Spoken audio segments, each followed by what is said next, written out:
Hello students, कैसे हैं सभी लोग। जैसा कि आप सभी लोग जानते हैं कि इस समय पूरे देश में लॉकडाउन चल रहा है। कारण भी आप सभी लोगों को जानकारी है, जिसके चलते सभी लोग, जो भी बच्चे एमपीपीएससी की तैयारी कर रहे हैं, चाहे वो 2019 के स्टूडेंट्स हैं, चाहे वो 2020 के स्टूडेंट्स हैं, सभी लोग इस समय अपने घर पर बैठे हुए हैं। और इस समय सबसे बड़ी समस्या जो स्टूडेंट्स के सामने आ रही है वो ये आ रही है कि आखिर स्ट्रेटजी क्या रहना चाहिए, हम घर पे बैठ के क्या करें, किस तरीके से करें। ये समस्या 2019 और 2020 दोनों ही तरीके के जो स्टूडेंट्स हैं वो फेस कर रहे हैं। तो आज यहाँ पर मैंने आपके सामने कुछ तैयार की है स्ट्रेटजी। और ये जो स्ट्रेटजी रहेगी ये 2019 और 2020 दोनों ही स्टूडेंट्स जो लोग मेंस की तैयारी कर रहे हैं दोनों के लिए काम में आएगी। अभी मैं 2020 की जो प्री वाली स्ट्रेटजी है उस पर चर्चा हम नहीं करेंगे। अभी केवल चर्चा करेंगे 2019 मेंस, और साथ ही साथ जो 2020 वाले बच्चे हैं, निश्चित ही मेंस से ही तैयारी हमें शुरू करना है, तो हम अभी इस पर चर्चा करेंगे। तो ये जो पूरा का पूरा सिलेबस है 2019 और 2020 का, इसको मैंने कुछ अपने तरीके से विभाजित किया है। और अलग अलग सब्जेक्ट्स में हमें क्या क्या चीज़ों की आवश्यकता पड़ेगी, किन किस हम तरीके से उसको देखें। तो सबसे पहले यदि हम पूरे जो सिलेबस है उसका यदि हम डिस्ट्रीब्यूशन कर दें, तो उसमें कुछ सब्जेक्ट्स ऐसे हैं जिस सब्जेक्ट्स की हमें डिटेल स्टडी करना है, यानी उनका विस्तृत अध्ययन करना जरूरी है। वैसे तो पूरा का पूरा जो सिलेबस है 2019 और 2020 का, उसे डिटेल में पढ़ना ज़रूरी है, लेकिन यदि उसमें से भी हम सॉर्ट आउट कर दें तो कुछ टॉपिक ऐसे हैं, टॉपिक से मतलब मेरा कुछ सब्जेक्ट ऐसे हैं एक्चुअली, जिस सब्जेक्ट में आपको डिटेल में स्टडी करना है, और उसको डिटेल में स्टडी करने में आपको कोई भी कंप्रोमाइज़ नहीं करना है एक्चुअली।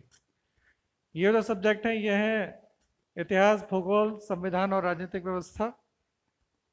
तो ये जो सब्जेक्ट हैं जो मैंने भी आपको बताया, हिस्ट्री, ज्योग्राफी और constitution and the political system, ये एक्चुअली देखा जाए तो ये जो सब्जेक्ट्स हैं ये अपने आप में बहुत वास्ट सब्जेक्ट हैं। इनका जो सिलेबस है वो अपने आप में बहुत विस्तृत सिलेबस है, इसलिए इनका पृथक पृथक अध्ययन करने की आवश्यकता है। यहाँ जो मैंने आपको बताया विस्तार पूर्वक अध्ययन करना है, तो मेरा जो अर्थ है विस्तार पूर्वक अध्ययन करने से वो ये है कि आप ये जो विषय हैं इससे संबंधित जो टेक्स्ट बुक आती हैं, किताबें जो आती हैं, उन किताबों से इनका अध्ययन करिए। 2019 को जो स्टूडेंट्स हैं, जैसे हमने बात करी हिस्ट्री की, या हम बात कर रहे हैं ज्योग्राफी की या कॉन्स्टिट्यूशन की, तो यदि इन्होंने अभी तक विस्तार पूर्वक अध्ययन नहीं किया है तो 2019 वालों के पास भी अभी समय है। वो चाहें तो इसका अध्ययन कर सकते हैं, बुक्स से पढ़ सकते हैं। जो 2020 के स्टूडेंट हैं उनको तो पढ़ना ही है बुक्स से ही पढ़ना है, उनके सामने कोई दूसरा ऑप्शन नहीं है। वो इन सभी सब्जेक्ट्स का अध्ययन करेंगे, बुक्स से करेंगे। जैसे हिस्ट्री में यदि हम बात करें तो हिस्ट्री में भी आपका प्राचीन भारत, मध्यकाल, आधुनिक भारत, है ना, इन तीनों की अलग अलग बुक्स मिलेंगी, उनसे पढ़िए। जो भूगोल है, भूगोल में भारत का भूगोल, भौतिक भूगोल, इसका अलग अलग अध्ययन अलग अलग किताबों से करिए। इसके साथ ही संविधान के लिए भी अलग से किताबें आती हैं, और जो राजनीतिक व्यवस्था है, राजनीतिक व्यवस्था की बहुत हद तक आपको जानकारी कुछ पॉलिटिकल साइंस की बुक्स में मिल जाती है, और संविधान में भी थोड़ा बहुत उसका हिस्सा दिया रहता है। बाकी आप न्यूज़पेपर पर निगाह रखेंगे तो राजनीतिक व्यवस्था के बारे में आपको पूरी जानकारी रहेगी। तो ये जो सब्जेक्ट्स हैं, ये सब्जेक्ट्स आपको डिटेल में पढ़ना है, इसमें कोई कंप्रोमाइज़ नहीं कर सकते हैं आप। ठीक, आपने देखा होगा हिस्ट्री में भी बहुत अलग अलग जगह से अलग अलग प्रश्न आ जाते हैं, बहुत सारे साहित्यकार पूछ लिए जाते हैं, बहुत सारे स्थान पूछ लिए जाते हैं। तो ये सब आप तब कर सकते हैं जबकि आपने डिटेल में स्टडी करी हो। जो 2019 के स्टूडेंट हैं वो अभी जो 3 मार्कर आते हैं इन विषयों से संबंधित, 3 मार्कर में जैसा कि आपको पहले ही मालूम है कि इतिहास में, भूगोल में, कहीं से भी 3 मार्कर पूछ लिया जाता है। सो दैट यदि आप चाहें तो अभी 3 मार्कर तैयार करके इसके रख सकते हैं। चलिए, दूसरी बात आती है, कुछ विषय ऐसे हैं जिनके बारे में आपको कंसेप्चुअल स्टडी बहुत ज़रूरी है। कंसेप्चुअल स्टडी का मतलब यहाँ पे ये है कि ये विषय सैद्धांतिक विषय हैं, यानी कि किसी न किसी सिद्धांत से जुड़े हुए हैं, और ये विषय आप अपने मुख्य परीक्षा में केवल तब लिख पाएंगे प्रश्नों के उत्तर जबकि इन विषयों को लेकर के आपके कंसेप्ट क्लियर होंगे, यानी कि इनमें जो सिद्धांत दिए गए हैं वो सिद्धांत यदि आप समझ गए तो इन प्रश्नों के उत्तर आप मुख्य परीक्षा में लिख लेंगे। यदि आपने इन विषयों में जो सिद्धांत दिए हुए हैं उन सिद्धांतों को नहीं समझा तो आप मुख्य परीक्षा में उत्तर नहीं लिख पाएंगे। जैसे कि अर्थव्यवस्था है, यानी इंडियन इकोनॉमी, भारतीय अर्थव्यवस्था। इसी में दूसरा आ जाता है साइंस टेक्नोलॉजी, विज्ञान तकनीकी। तीसरा ज्योग्राफी का जो पार्ट है, जो मैंने अभी चर्चा करी थी, भौतिक भूगोल, यानी कि फिजिकल ज्योग्राफी। इसी के साथ साथ जो आपका इथिक्स का पेपर है उसमें मनोविज्ञान का जो हिस्सा है, जो 3 यूनिट साइकोलॉजी की हैं, जिसमें आपका एटीट्यूड है, एप्टीट्यूड है और इमोशनल इंटेलिजेंस है, ये 3। इसी के साथ साथ जो अभी 2020 में फिलॉसफी का जुड़ गया है वो, इसके अलावा 2020 में समाजशास्त्र और लोक प्रशासन भी जुड़ गया है।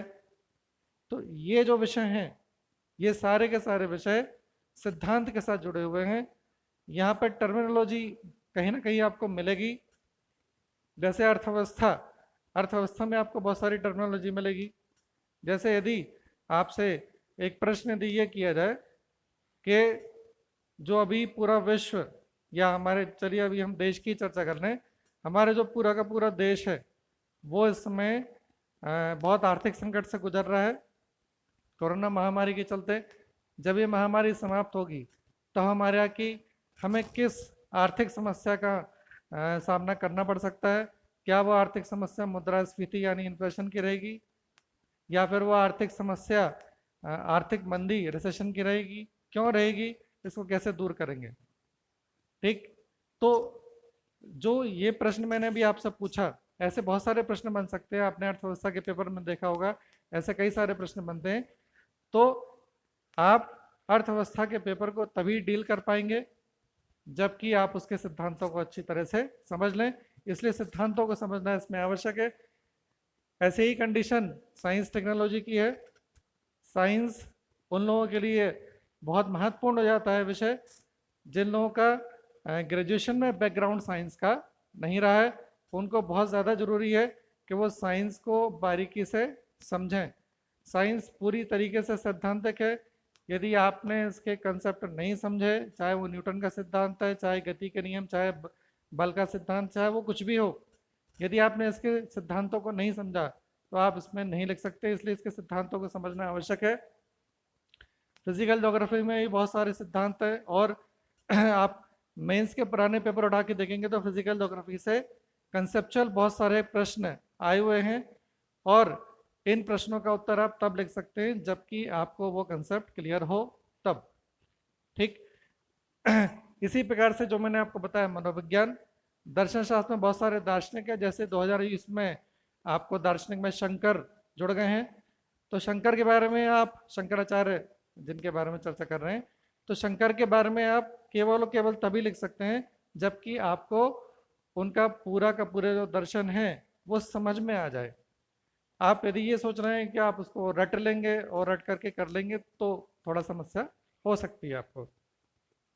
चलिए, तीसरा हिस्सा आता है, हमारे बहुत सारे विषय ऐसे हैं जिसमें, जिनको जब आप पढ़ें तो उसको पढ़ने के साथ साथ उसमें करंट अफेयर्स की भी आवश्यकता समय समय पर पड़ती रहती है, यानी ये सब्जेक्ट अपडेशन मांगते हैं।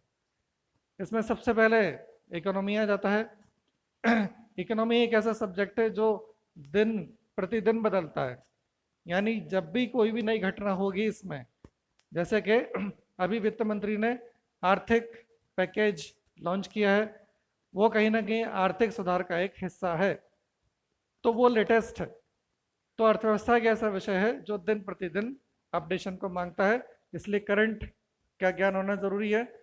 साइंस में टेक्नोलॉजी का ऐसा पार्ट है, जैसे 4G के बाद 5G, तो उससे संबंध या आर्टिफिशियल इंटेलिजेंस, तो ये जो ऐसे विषय होते हैं, इन विषयों में आपको करंट अफेयर की जानकारी बहुत आवश्यकता है। संविधान, संविधान में एक्चुअली देखा जाए तो जो राजनीतिक व्यवस्था वाला जो हिस्सा होता है, जो अभी देश में घटनाएं हो रही हैं या देश में जो घटनाएं हो चुकी हैं, जब आप इन प्रश्नों के उत्तर लिखेंगे और उन प्रश्नों के उत्तर को लिखते समय यदि आपने कुछ समसामयिक घटनाक्रम का उसमें उदाहरण दे दिया, तो आपके नंबर नो डाउट बाकी लोगों की अपेक्षा को नंबर उसमें अच्छे मिलेंगे। जैसे यदि आपसे संविधान में ऐसा प्रश्न पूछा जाए कि राज्यपाल की भूमिका के बारे में, तो राज्यपाल की भूमिका के बारे में सबने पढ़ा हुआ है, आप सभी लोग लिखेंगे उसको लेकर के, लेकिन यदि आपने राज्यपाल की भूमिका को लिखते हुए उसमें जो ध्यान हो आपको पिछले वर्ष महाराष्ट्र में जो उठापटक हुई या मध्य प्रदेश में जो भी चला, यदि आपने राज्यपाल की भूमिका का उदाहरण वहां से उठा करके उसमें लिख दिया, तो आपको बेहतर नंबर दूसरों की अपेक्षा एक आध नंबर एक्स्ट्रा मिल जाएगा। तो यहाँ पर भी करंट अफेयर की आवश्यकता पड़ जाती है। इसी के साथ साथ मध्य प्रदेश में आपको अपडेशन रखना पड़ेगा, बहुत सारी नई नई योजनाएं चालू हो जाती हैं, बहुत कुछ नए आंकड़े सामने आ जाते हैं। इसी प्रकार स्वास्थ्य और शिक्षा भी करंट अफेयर्स पर चलते हैं, इनका अपडेशन बहुत ज़्यादा आवश्यकता है। जैसे कि स्वास्थ्य को लेकर के अभी पूरा का पूरा सिनेरियो चेंज हो चुका है, पूरे देश का और पूरे प्रदेश का। तो यदि आप स्वास्थ्य के मामले में अपडेट इसे कर लेते हैं, तो जो डेटा होता है वो डेटा हमारा काफ़ी कहना चाहिए महत्वपूर्ण होता है, आपको अच्छे नंबर दिलाने में। चलिए, इसके अलावा एक कुछ विषय ऐसे रहते हैं जिन विषयों में हमारे थॉट्स, हमारे विचारों का निर्माण, हमारा दृष्टिकोण, हमारा स्वयं का दृष्टिकोण भी बहुत आवश्यक होता है। इन विषयों में जो आपका इथिक्स का पेपर 4 जो मेंस का है, पेपर 4 वो 2019 और 2020 दोनों में ही है एक्चुअली देखा जाए तो नीति शास्त्र का जो पेपर है वो पूरी तरीके से हमारे दृष्टिकोण पर, हमारे विचारों पर निर्भर करता है। और इन विचारों का निर्माण ऐसा नहीं है कि कुछ एक ही दिन में हो जाता है। इन विचारों का निर्माण करने के लिए हमें रोज न्यूज़पेपर पर अपनी नज़र रखना पड़ती है, देखना पड़ता है कि किस तरीके से कार्य किया जा रहा है, शासन और प्रशासन किस तरीके से कार्य कर रहे हैं, किस मामले में किस तरीके से निर्णय ले रहे हैं, क्या वैचारिकी है क्या नहीं है। तो इस तरीके से धीरे धीरे विचारों का कुछ आप जो न्यूज़पेपर में जो कहना चाहिए एडिटोरियल आता है, उस एडिटोरियल को पढ़िए। उस एडिटोरियल को पढ़ने से विचारों का निर्माण होता है। इसमें राष्ट्रीय स्तर के जो न्यूज़पेपर रहते हैं वो हमारी वैचारिकी का निर्माण करने में बहुत हद तक सहायक होते हैं। नीति शास्त्र में ही केस स्टडी, तो जो केस स्टडी है वो पूरी तरीके से हमारी स्वयं के विचारों पर निर्भर होता है, हमारी निर्णय क्षमता पर निर्भर होता है। क्योंकि इसमें आपने देखा ही होगा, पुराने पेपर उठा करके जब आप देखेंगे तो केस स्टडी में वो एक केस दे देते हैं और उसके बाद कई सारे प्रश्न दे देते हैं और फिर हमें उस प्रश्न का उत्तर अपने तरीके से डील करना पड़ता है, जिसमें जो हमारी प्रशासनिक अभिक्षमता है उस प्रशासनिक अभिक्षमता का भी परीक्षण लेते हैं। इसके साथ साथ हमारी जो भावनात्मक अभिक्षमता है उसका भी परीक्षण होता है। तो वो केस स्टडी जब भी आती है हमेशा ही नए तरीके से आती है और उस केस स्टडी का जो लोग भी प्रश्न का उत्तर लिखते हैं वो सब लोग अपने ही विचारों से लिखते हैं। इसलिए केस स्टडी में हमारी वैचारिकी का निर्माण होना बहुत आवश्यक होता है। इसके अलावा निबंध, निबंध में वैसे तो बहुत सारे निबंध का एक कैटेगरी है। जैसे आपने पुराने पेपर उठा के देखे होंगे तो पर्यावरण पर निबंध आपको मिल जाएगा, मीडिया के ऊपर निबंध मिल जाएगा आपको। तो ऐसे कई सारे टॉपिक हैं जिन पर आप निबंध तैयार कर सकते हैं, लेकिन कई बार वहाँ पर कई सारे टॉपिक नए भी आ जाते हैं। बहुत सारे विषय ऐसे आ जाते हैं जो बड़े अमूर्त प्रकार के होते हैं। जैसे पुराने पेपर में आप देखेंगे तो एक निबंध का टॉपिक था कर्मण्यवाधिकारस्ते, ठीक है ना, या जैसे एक टॉपिक था पराधीन सपने सुख नाही।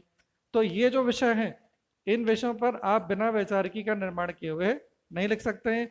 ये जो टॉपिक हैं ये साहित्य और दर्शन के साथ जुड़े हुए हैं।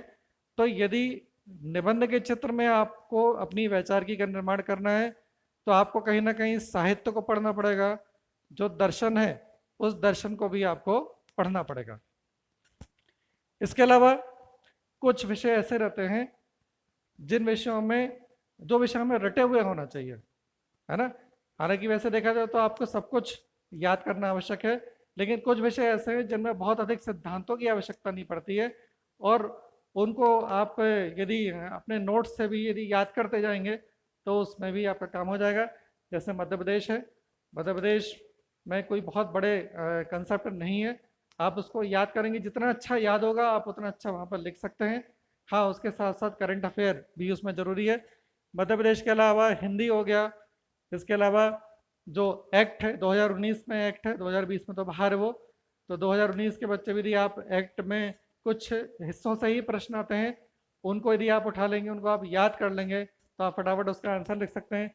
इसके अलावा स्वास्थ्य और शिक्षा, यहाँ पर भी ज़्यादातर 90% जो भी प्रश्न आए हैं वो योजनाओं से आए हुए हैं और यदि आप अच्छे तरीके से प्रदेश की और देश की स्वास्थ्य और शिक्षा से संबंधित जो भी योजनाएं हैं उन योजनाओं को यदि आप बेहतर तरीके से तैयार कर लेते हैं तो यहाँ आप फटाफट आंसर लिख सकते हैं। तो जो हमारा स्मरण रहेगा, स्मरण कार्य, वो कहीं ना कहीं हमारे जब हम मुख्य परीक्षा में बैठते हैं, वहाँ पर हॉल में बैठते हैं, तो फास्ट राइटिंग में हमारे काम में आता है।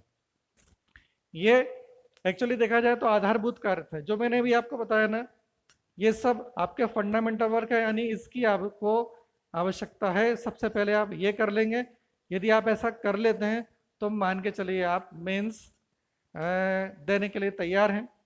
अब इसके अलावा कुछ पार्ट एक ऐसा आता है जो अपडेशन वाला पार्ट होता है, यानी यदि आपने ये सब कर लिया है तो अब आप तैयार हैं कि अब आप कुछ ऐसा करें जिसमें मेंस में आप ज़्यादा से ज़्यादा नंबर ले सकें। जैसे अनसॉल्व पेपर, अनसॉल्व पेपर आप उठा करके लगाइए, उसमें भी बहुत सारे नए प्रश्न बनेंगे आपको, ठीक है ना। अनसॉल्व पेपर आप लगा सकते हैं। साथ ही साथ बहुत सारे टेस्ट पेपर, सोशल मीडिया है, फेसबुक, टेलीग्राम, बहुत कुछ आपको टेस्ट पेपर बहुत सारी जगह से मिल जाएंगे, उस टेस्ट पेपर को लगाइए, ठीक है ना। टेस्ट पेपर लगाएं तो टेस्ट पेपर लगाते समय ध्यान रखिए आप लोग कि समय के साथ लगाएं, क्योंकि मेंस में समयबद्ध लेखन जरूरी है, तो वो उसको टाइम को ध्यान में रखते हुए आपको लगाना है। इसी के साथ साथ लेखन सुधार, राइटिंग, मध्य प्रदेश में जो राइटिंग है उस राइटिंग के कहीं ना कहीं नंबर एक्स्ट्रा मिल ही जाते हैं, तो हमारा लेखन का ऐसा रहे कि कहीं ऐसा ना हो कि हमने फास्ट लिखा तो वो जो कॉपी चेक करने वाले टीचर हैं उनको समझ में नहीं आ रहा है, तो उनको समझ में ना आने के चलते वो एक औसत नंबर आपको मिल जाते हैं और आपका सिलेक्शन रुक जाता है, ठीक है ना। तो जिन लोगों की भी राइटिंग खराब है उनके पास भी अभी समय है, वो चाहें तो रोज प्रैक्टिस कर सकते हैं और अपना लेखन सुधार कर सकते हैं, करना चाहिए उन लोगों को। समयबद्ध लेखन जो अभी मैंने आपको बताया था, टाइम के साथ आंसर आपका पूरा हो जाना चाहिए, यह बहुत बड़ी आवश्यकता है। समाचार पत्र का अध्ययन मैंने भी आपको बताया है, आपको एडिटोरियल पढ़ना है, ठीक है ना। आपको उसमें से, समाचार पत्र में से आपके मेंस के काम के जो भी टॉपिक आया है उसको निकाल करके और उसके साथ लिखते हुए जाना है। यदि वो मध्य प्रदेश से संबंधित आया है तो आपका जो एमपी का नोट्स है उस एमपी के नोट्स में उसको आप अपडेट करते जाइए। साथ ही साथ लेखन शैली, लेखन शैली का अर्थ ये हो जाता है कि जब हम मुख्य परीक्षा में प्रश्न कोई भी आता है तो उसका उत्तर लिखने का तरीका क्या होता है, उस उत्तर लिखने के तरीके आप बहुत सारे अलग अलग चूज कर सकते हैं। एक्चुअली हमारा उत्तर लिखने का जो तरीका होता है वो इस बात पर डिपेंड करता है कि प्रश्न किस प्रकार का आया है, ठीक है ना। उत्तर लिखने का तरीका ज़्यादा इफेक्टिव बनाने के लिए आप मैप का यूज़ कर सकते हैं। जैसे ज्योग्राफी है, ज्योग्राफी में आपको मैप का यूज़ करना है। मध्य प्रदेश जब आप देख रहे हैं तो मध्य प्रदेश में भी आपको मैप का यूज़ करना है। डायग्राम बनाना था, जैसे साइंस में आप जब कोई भी प्रश्न का उत्तर लिख रहे हैं तो उसमें आप यदि डायग्राम बनाते हैं, साइंस की आवश्यकता है कि उसको डायग्राम बनाकर ही हम उसको वर्णन करते हैं, तो आप बहुत स्पीड में यदि उसका डायग्राम बना देते हैं, एक रफ डायग्राम बना देते हैं, तो इफेक्टिव हो जाता है, नंबर आपको अच्छे दिला देता है। यदि कभी कोई शॉर्ट नोट ऐसा आ रहा है जिस शॉर्ट नोट में आपको फ्लो चार्ट में या उसका ग्राफ बनाने में ही काम चल रहा है, 6 नंबर का ही क्वेश्चन रहता है जो 2019 के जो स्टूडेंट है, तो शॉर्ट नोट में आप चाहे तो फ्लो चार्ट बना सकते हैं, ग्राफ बना सकते हैं, किसी प्रकार की टेबल बना सकते हैं, उससे आप उसका आंसर लिख सकते हैं। इसी के साथ जो मैंने अभी आपको बताया करंट अफेयर्स का यूज़ कर सकते हैं, जैसे इकोनॉमी है उसमें आप डेटा डाल सकते हैं, टेक्नोलॉजी में डेटा डाल सकते हैं। तो जैसे जैसे आप करंट अफेयर का यूज़ करते जाएंगे, आप यदि किसी प्रश्न का उत्तर लिख रहे हैं उसमें आपने करंट अफेयर लिखा, उस करंट अफेयर का डेटा को आप अंडरलाइन कर दीजिए, तो वो बाकी लोगों से अलग दिखेगा, उसका यूज़ कर सकते हैं। कोटेशन से मतलब ये हो जाता है कि बहुत सारे, जैसे इतिहास है, इतिहास में बहुत सारे बड़े बड़े जो शासक रहे हैं, कुछ लेखक रहे हैं, उन्होंने बहुत सारे कोटेशन दिए हैं, उस कोटेशन का यूज़ आप उत्तर लेखन में कर सकते हैं। कोटेशन का यूज़ आपका निबंध में भी बहुत होता है, निबंध जब भी साहित्यिक निबंध आते हैं तो हम उसमें कोटेशन का यूज़ कर सकते हैं। ठीक, तो ये ओवरऑल एक रूपरेखा जो मुझे ऐसा लगता था कि ये बेहतर एक रूपरेखा है। बाकी सारे स्टूडेंट अपने तरीके से अपनी एक स्ट्रेटजी प्लान करते हैं, तो वो लोग चाहें तो अपने तरीके से कर सकते हैं, बट मुझे ऐसा लगता है कि यदि आप इस मेथड पर चलते हैं तो आपके नंबर कहीं ना कहीं बेहतर आएंगे। और लेकिन सबसे बड़ी आवश्यकता है कि पहले आप फंडामेंटल जो वर्क है वो सब कर लें। इसके अलावा जो अपडेशन वाला काम होता है, इस पर हम बाद में भी चर्चा करेंगे। अपडेशन में कई सारी चीज़ें ज़रूरी होती हैं और उसमें और भी बहुत कुछ किया जा सकता है, इस पर हम डिटेल में आगे भी चर्चा करेंगे। लेकिन ओवरऑल जो लोगों ने अभी बहुत कम पढ़ाई करी है या जिन लोगों की अभी तैयारी कम है, जो बहुत ज़्यादा उलझे हुए हैं इस चीज़ को लेकर के कि आखिर हम क्या करें, तो वो इस मेथड से अपनी स्ट्रेटजी से ये स्ट्रेटजी का यूज़ कर सकते हैं और इस तरीके से अपनी पढ़ाई को आगे बढ़ा सकते हैं। तो उम्मीद है कि आप में से बहुत सारे लोग इसमें से इसको देख करके और जो भी आपकी समस्याएं होंगी वो इनसे दूर हुई होंगी। बाकी जो अपडेट वाला पार्ट है उसको लेकर के हम अगले टॉपिक में, जब भी अगला लेक्चर आएगा उस अगले वीडियो में उसको लेकर के हम चर्चा करेंगे। चलिए, ऑल द बेस्ट, और आज से ही अपना पढ़ाई का कार्यक्रम शुरू करें, अपनी स्ट्रेटजी, अपना टाइम टेबल बनाएं। टाइम टेबल बनाना सरल काम होता है लेकिन टाइम टेबल को फॉलो करना बहुत कठिन काम होता है। तो स्ट्रेटजी के अनुसार आप अपना टाइम टेबल बनाइए और साथ ही साथ उसे फॉलो करिए। आपके पास अभी समय है, बहुत समय है बाकी लोगों से आगे निकलने का। Okay, all the best.